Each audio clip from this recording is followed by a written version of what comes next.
cidadãos que vejam as coisas que estão acontecendo no mundo. Nós temos 2 pontos esse ano muito importantes.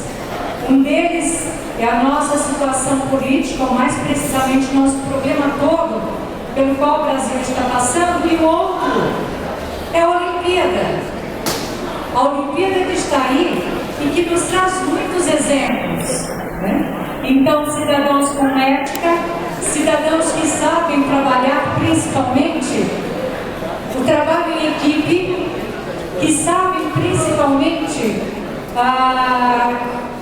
lembrar que o carinha que está do nosso lado, mesmo sendo adversário, ele é nosso amigo, ele é nosso colega de classe e que está no mesmo jogo que a gente.